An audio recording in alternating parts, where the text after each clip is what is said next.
Joni was another huge inspiration for me. And just the way that she heard solutions through the open tuning systems and made it possible for all of us as musicians to hear the guitar in a sort of new light. But and then you played with her a year or two ago. I did. Right? I did. What was that like to meet Joni Mitchell? Pretty extraordinary. You know, some people are such giants that you almost don't consider that they're real people. And Joni was someone who, you know, I knew that she was having a hard time with her health a few years ago, and I think in my mind put her in this category of just sort of like absolute Titanic legend who I will never even meet or encounter. And I was so overwhelmed to get to hang with her and play with her. She'd been hosting these Joni jams, is what she called them. Mm-hmm. People come around the house playing Joni tunes, other tunes, and just having fun. And so I became a part of that scene a few years ago, back in sort of 21, 22. And then she invited me to accompany her at the Grammys. I think it was last year, playing Both Sides Now, which was really a life highlight for me. And then I joined her at the Hollywood Bowl for those two iconic nights there, which I think were the last two gigs that she played with her sort of all-star band with Blake Mills and Robin Pecknold and all sorts of luminary people. Lucius were there, and God, it was wonderful. So yeah, getting to absorb a bit of her attitude was really, really interesting. And of course, she's really punk, you know, and she's such a jazzer. Like she phrases like Wayne Shorter does, mm-hmm. you know, and it's no wonder that they were friends, because the way that Wayne had this sense of being so unlocked, you know, so totally anything is possible, with the sort of inner logic of a child, and a total connection between intuition and craft. Mm-hmm. And I think Joni obviously came up in that same era, you know, same as, you know, John Martin and the rest of them in the sort of late 60s as a folk sort of songstress. But I think her real calling was, I would say, was to be a jazz musician. Mm-hmm. And it was really, really exciting to get to provoke her, I would say, musically, and see her respond, you know. Because every time she'd sing a song in rehearsal, whatever, it's come out totally different, which is very much like my wheelhouse. So it was fun to get to adapt my language around her creative decisions and watch her sparkle and yeah, just sort of get her to react in different ways through things I would say and do, you know. It was a really, really profound experience for me. I heard a lot of Joni Mitchell, early Joni Mitchell, in, I think, a beautiful song on your album, I Know a Little. Oh, and I don't know if that was directly inspired or it has that flavor to me. Yeah, well, that's very kind of you to say. Unavoidably, I was inspired by Joni at every turn with this record. Yeah, that's one of those songs that's very much built out of this figure. It's just a very simple figure that kind of goes round and round. You've got chord 1 and chord 4, mostly. Can you imagine? Me, Jacob Collier, saying that I wrote a song with those two chords.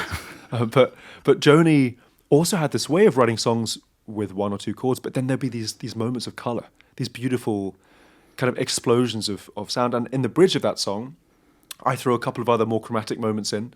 And I think Joni made that possible for all of us. I think it was her kind of tenacity and taste that provided a sense that as a musician or as a songwriter, as a guitar player, you can totally go into that zone without losing the grounding of your song and without it becoming too cerebral. Mm-hmm. Can you show me that transition? Yes, I absolutely can. So if I tune, there's sort of 2 tunings for this guitar. One being this, the other being this, where you put a 5th at the top instead of a 4th, mm-hmm. which kind of puts you in this key. So this song goes like this.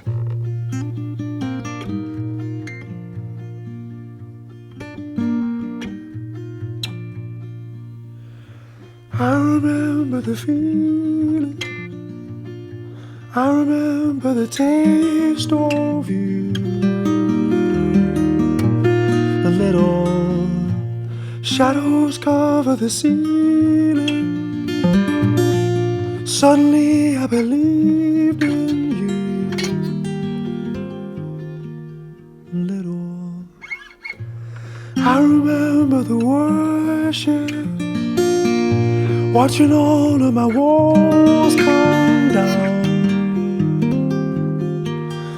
A little more, I'm letting it all fall down. Letting it go, I know, I know, I know, I know, I know, I know, a little.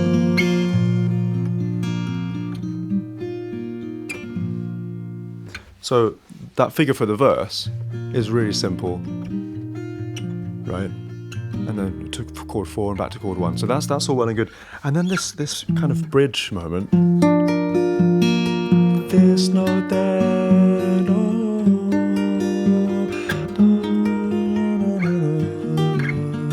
just a moment of color, a moment of chromaticism, which just kind of takes you out of the reverie for a second, but in a sort of non-disruptive way. Mm-hmm. So it just kind of wakes up your ear and reminds you of the other possibilities that are close at hand around the key. But I think that the melody of the song, another lesson I think I learned from Joni and others, is that the melody of the song grounds you in the key. The melody doesn't kind of pander to the chromaticism. The melody just stays right where it is. It goes.